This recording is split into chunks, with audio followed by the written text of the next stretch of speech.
Governor of the Reserve Bank also hinted today that more rate rises were ahead, warning homeowners things could get worse before they get better. Now, that's not good news for mortgage holders, but what does that mean for the 25 to 30% of Australians who rent? Joining us now is the CEO of Housing Trust New South Wales, Michelle Adair. Michelle, thanks for your time. So it's been estimated that 800,000 people will come off fixed rates at pretty low rates as well, 1 or 2%. Does that mean an impending rental cliff for people that don't own their own homes? Yes, it certainly does, for multiple reasons. As we know, every part of the housing system is complex, and even a small change in one area can have quite significant implications right across the board, sometimes in unexpected areas. But I'm afraid what these constant rate increases mean are that people who are renting their homes from private landlords who perhaps have mortgages, I'm afraid their rents will continue to go up. That means that more and more people, I'm afraid, are going to be forced onto the street to live in their cars, live in tents, perhaps stay in unsafe or unsuitable circumstances. We know that those people whose mortgages are going to become unsustainable, and many of those people, I'm afraid, bought at the peak of the market, are likely to be forced to sell with negative equity, which means they're going to be forced into the rental market. So I'm afraid we're also likely to see increased competition, and that continues to fuel a completely unsustainable housing crisis.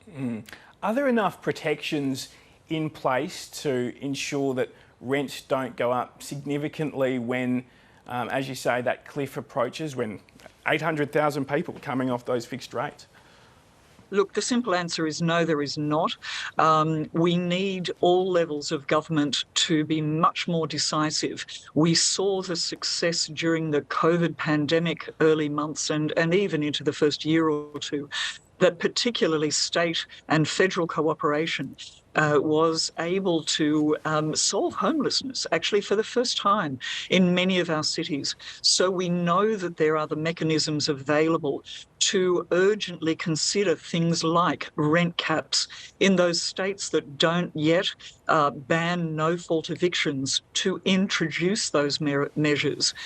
We know that there are sometimes unscrupulous landlords. They are thankfully in the minority, but there are people that are exploiting these circumstances. If a landlord doesn't have to, my message to them is please do not pass on the interest rate cost in a mechanism that is going to continue to put rents up for people that are already in crisis. Please don't let your real estate agent talk you into doing that just because the cycle has come around and it's an option.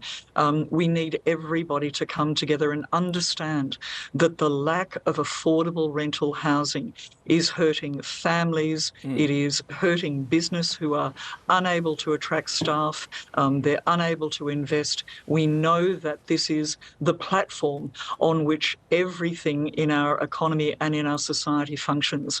It is a housing crisis and we must treat it as such. And you've been very strong in the fact that we have a rental crisis here already.